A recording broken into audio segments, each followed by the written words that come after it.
van die Here? Gaan dit goed met ons almal? Ja. Is dit nie veel afkondigingetjies vir oggend nie, is net aan die Rita Lottering wat verjaar, ons sê vir haar baie geluk met die verjaarsdag, en dan wil ek julle net herinner aan ons biduur woensdag aand, 6uur, in die klein sitkamertjie. Goed, kom ons begin. Hemelvader, ons dankie vir hierdie dag wat U weer in ons lewens toegevoeg het. Dankie vir al die liefde en die genade. Ons dankie ook so vir die Heilige Gees en vir Jesus en dan vir U woord. Vader, ons vra dat deur die Heilige Gees ons harte sal voorberei vir die ontvang van U woord. En ons bid ook dat die Heilige Gees vir pastoor Jan sal lei wat vir ons U woord gaan bring. Ons dankie daarvoor. Ons bid dit in Jesus se naam. Amen. Baie dankie. Goeiemôre almal, as ek iemand gemis het om te groet.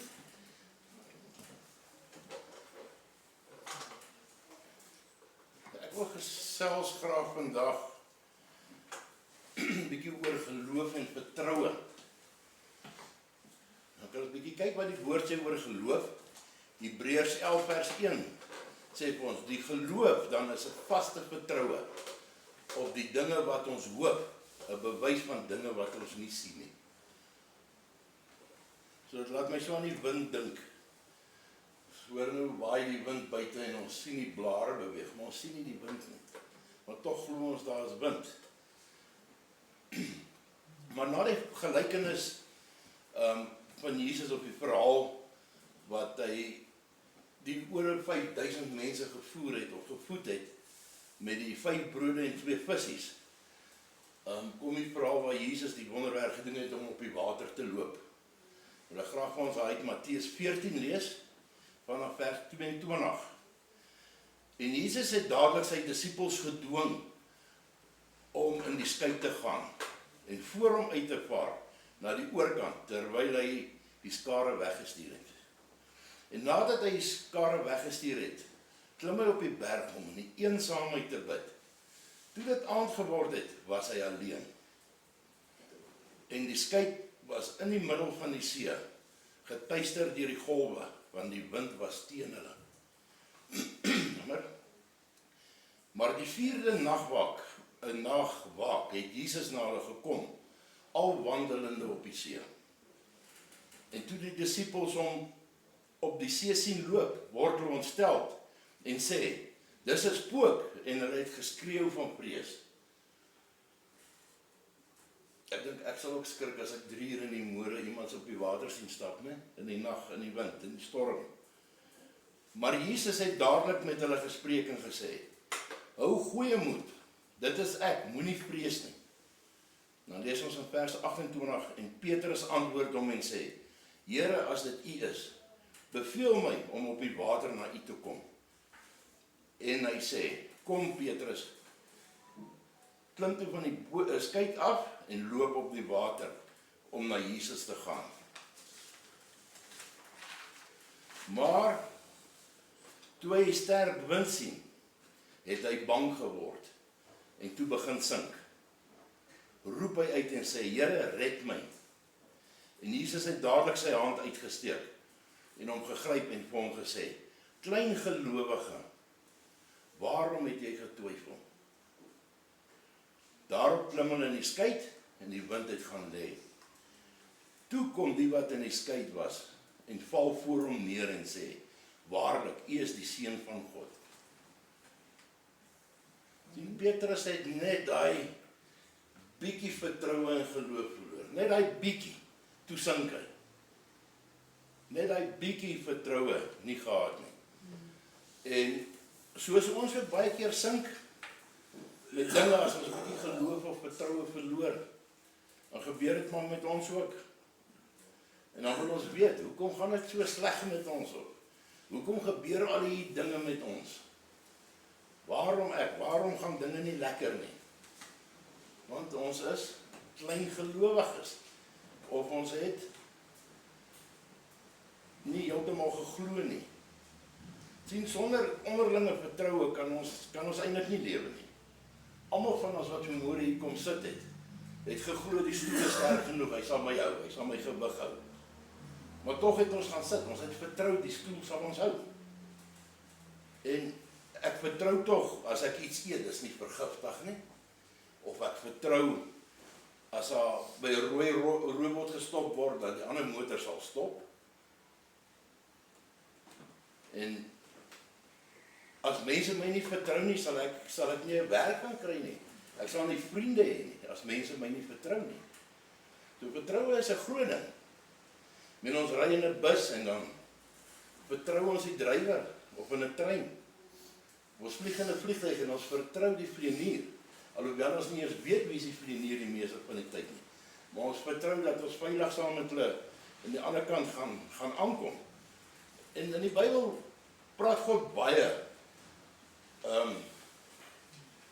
dat ons absoluut kan vertrou. Nie om ons wil nie, maar om sy wil uit te voer. Wat soms nie met my wil ooreenstem nie. Dis God se wil. Ons stem nie altyd saam met sy wil nie. Ek meen, as ons iemand moet vertrou, of die mens moet vertrou, vir 'n saak, maak nie saak wat se saak nie, het sy het 'n siekte, finansies, raad, vertroosting, wat ook al die probleem of berg vir ons is. En ons vertrou en glo nie om dadelik na Jesus toe te gaan met dit nie. Dan is dit normaalweg, mense kom hulle beloftes na altyd nie. Mense stel 'n mens te leer, mense maak 'n mens seer, mense kan 'n mens te nakom. So mens kan nie werklik in ander mense glo nie, vir iets nie. Ek meen, ons kan onsself nie eens glo, dat baie keer nie. Lees dit in Spreuke 28:26. Wie op homself vertrou is dwaas. Hoor mooi. Wie op homself vertrou is dwaas. Wie deur wysheid laat lei, is veilig. Maar ja, op die Here kan ons altyd vertrou. Ons lees aan Markus 11 vanaf vers 22. Jesus antwoord en sê vir julle, julle moet geloof in God hê. Want voorwaar, ek sê vir julle dat elkeen wat vir hierdie berg sê, hef jou op en werp jou in die see, en nie in sy hart twyfel nie. Dis 'n groot woord, nie twyfel nie, maar glo wat hy sê, sal gebeur. Hy sal verkry net wat hy sê. Vers 24, daarom sê ek vir julle, alles wat julle in die gebed vra, glo dat julle dit sal ontvang, en julle sal dit verkry. Dat ek al baie in die verlede gehoor, mense bid vir 'n saak of bid vir iets, dan sê hulle maar, ek bid in die siening vas. Of God hoor my nie, hy wil nie my gebede verhoor nie. En dan begin 'n mens vertroue en geloof te verloor op 'n stadium. As jy aanhou bid oor 'n saak en niks gebeur nie. Maar dan moet ons nou kyk waarvoor ons bid en glo en vertrou ons werklik dat God ons kan help met die dinge. En dan bid ons dinge, ons bid oor dinge en goed wat ons wil hê. Ons het dit nie noodwendig regtig nodig nie. Maar met genoeg geloof en vertroue, dan wonder ons weer, hoekom is daar nie deurbraak nie? Hoekom gebeur niks nie? Wat altyd die voorbeeld van 'n ou motor. Ek by 'n vriend van my gehoor het, ook 'n pastoor. Hy sê altyd die man bid vir 'n nuwe motor. Hy ry 'n ou motortjie, maar hy pas hom nie op nie. Hy jou motortjie is altyd vuil en lek olie. Hy was hom nie eers nie, hy diens hom nie. Hy kyk nie na die motor nie. Maar hy bid vir 'n nuwe een. Nou ek glo nie enige iemand as pa sal vir sy kind 'n nuwe motor koop of gee as hy nie die oue kan oppas nie. Net soos ons Vader, hy gaan nie vir jou iets gee as hy nie tevrede is en oppas wat jy het reeds nie. En dit sien ons dan in Lukas 16. Hy wat getrou is in die minste, is ook in die grootte getrou. So as God jou kan vertrou met die minste, dan kan hy jou vertrou met die grootte ook. Ek het selfs al iemand gehoor, bid vir 'n verhoging by die werk. Maar die bietjie wat hy kry, wat hy oor bid, waaroor hy kla, word hom mee gedobbel en verkeerde dinge gedoen. So volgens my gaan God hom nie 'n verhoging gee nie. As hy nie die bietjie kan oppas en reg werk, laat dit vir die koninkryk werk nie, gaan hy nie meer kry nie. Psalm 115 vers 11. Julle wat die Here vrees, vertrou die Here. Hy is hulle hulp en hulle skuld. Spreuke 3:5. Vertrou op die Here met jou hele hart en steun nie op jou eie insig nie. Nog 'n versie wat sê, ons moet nie ons eie wysheid gebruik nie, ons eie idees nie. Dan lees ons in Jesaja, ook wanneer die straf, Here, vertrou ons op U. Die Here straf ons partymal, net om ons 'n bietjie op die regte pad te kry, om ons te toets, ons geloof te toets. Ek meen, ons gaan nou in die boek van Handelinge, en dis hoofstuk 16 kyk, waar Paulus en Silas, hulle die woord verkondig aan die stad, of in die dorp, toe word hulle in die tronk gegooi. Hulle is aangeraak en mishandel en in die tronk gegooi, die haaglike toestande van die tronke daardie tyd. En net omdat hulle God se woord versprei het. Maar daardie nag, toe om middernag, toe sing hulle en hulle loof en prys die Here. Toe hulle het genoeg geloof en vertroue gehad. Nog steeds het hulle gebid en nog steeds het hulle gesing tot lof van die Here. En daar het 'n aardbewing gekom en die tronkdeure het oopgegaan.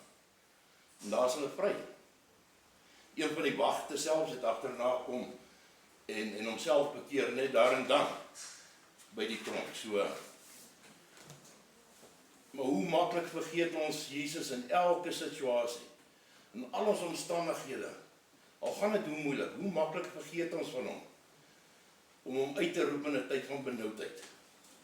Of wat 'n probleem ook al is, vergeet ons. Ons maak eers met ons eie plannetjies. En dan vra ons iemand, en buurman, en skoonma, en wie ook al. Maar ons vergeet om Jesus te vra. En hy sê vir ons duidelik, almal wat bemoeid en belas is, kom na my toe, en ek sal vir julle rus gee. Ons moet hom ken en al ons weer.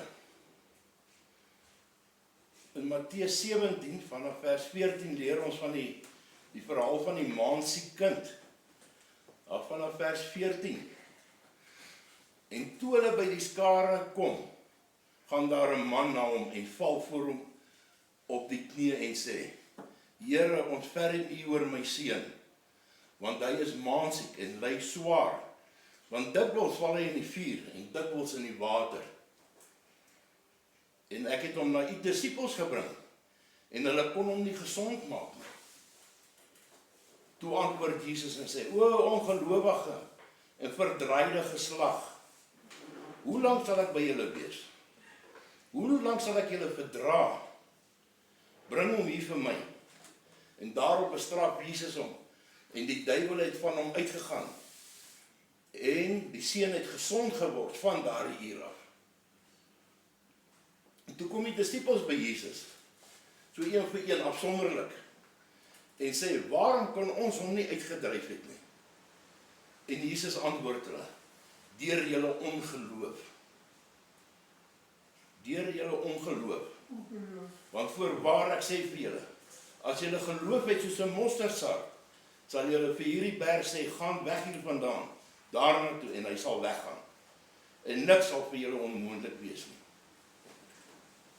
Net met 'n bietjie geloof. Klein bietjie geloof. En vertroue. Geloof en vertroue beteken omtrent dieselfde ding. Daar is so baie mense in die woord wat ons as voorbeeld gegee het, wat volkome vertroue gehad het in geloof in God. En hulle het so baie dinge reg gekry. God het so baie deure vir hulle oopgemaak agterna. Ek meen, ons vat vir Noag.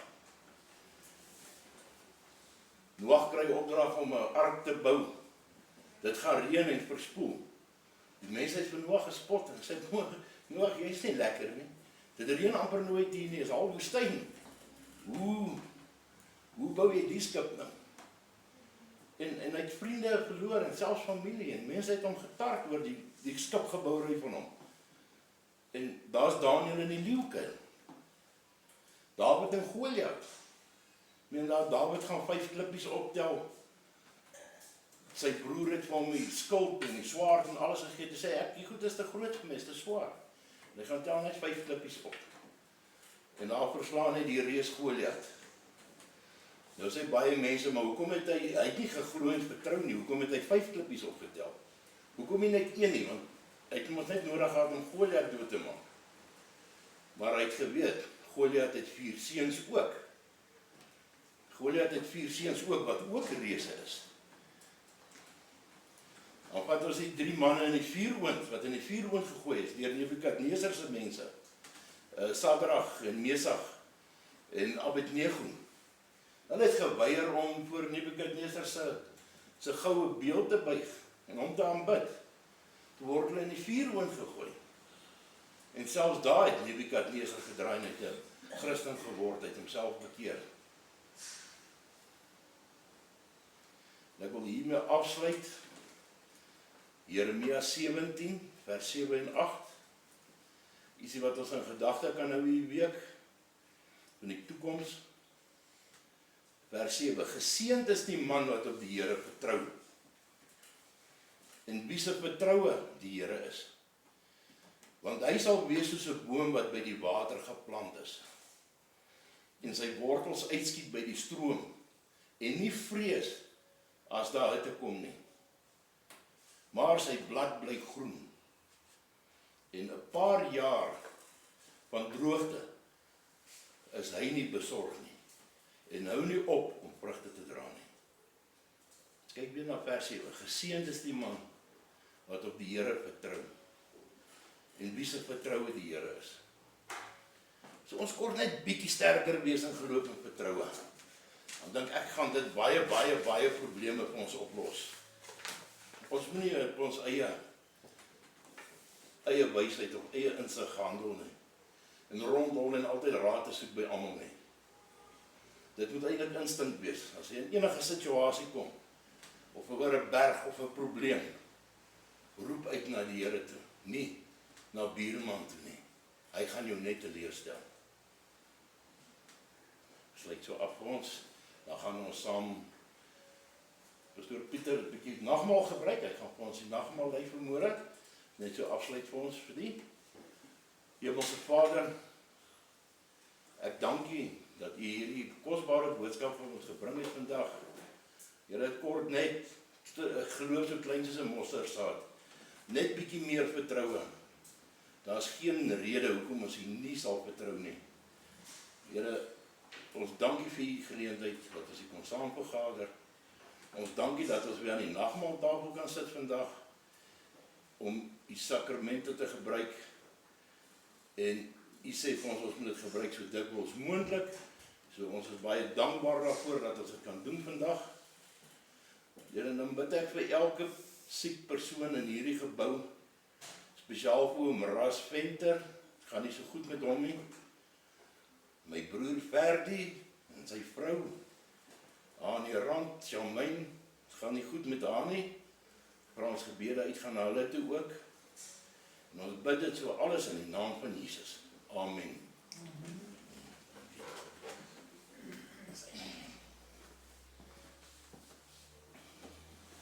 So geliefdes, vanoggend het ons weer die geleentheid om by die nagmaaltafel te wees en te herdenk wat Jesus vir ons gedoen het.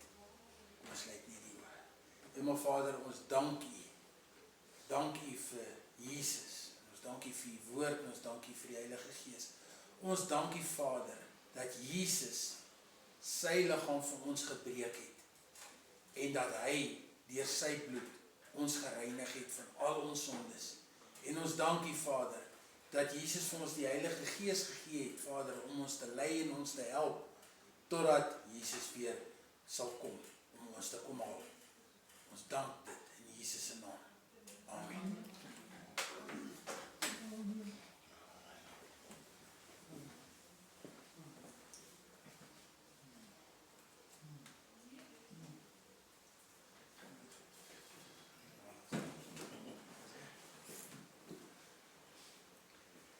Toe neem hy brood, spreek die dankgebed uit, breek dit en gee dit vir hulle met die woorde: dit is my liggaam wat vir julle gegee word.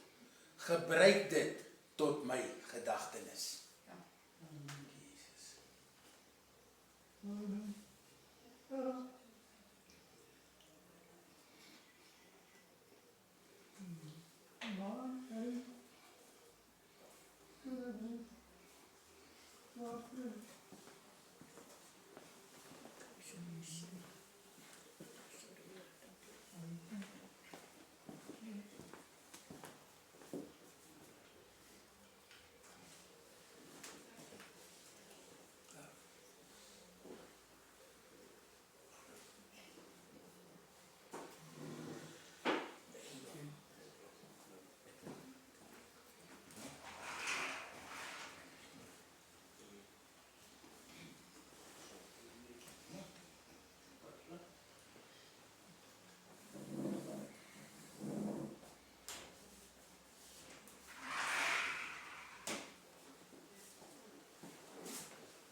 Weet jy.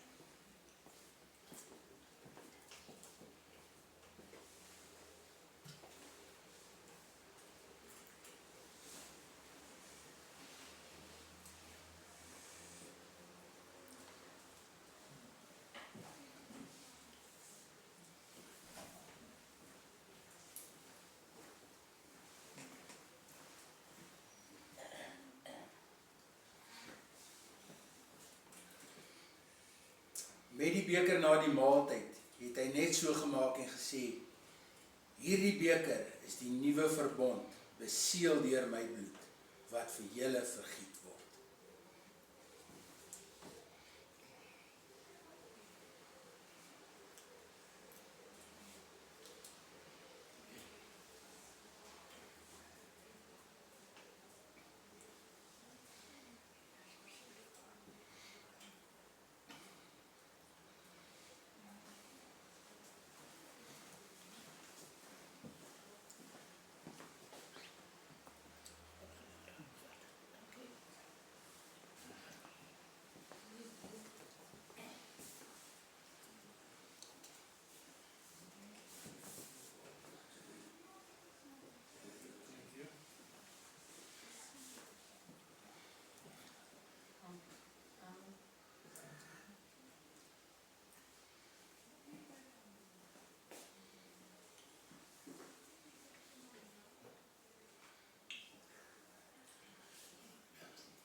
Maar Vader, ons dankie vir u woord en ons dankie dat ons weer kon herdenk, Vader, en terugdink aan daardie spesiale dag, aan daardie afskuwelike dag wat ons deurmaak, om van ons sondes te verlos. Ons vra dat die Heilige Gees ons sal lei deur hierdie week, Vader, ons sal behoed en bewaar, en dat ons op u woord sal vertrou en staat maak, Vader, en dat die Heilige Gees ons sal help om ons geloof weer terug op die pad te kry. Want ons weet, Vader, in u lê die waarheid en die weg. Dankie, Jesus. En ons bid dit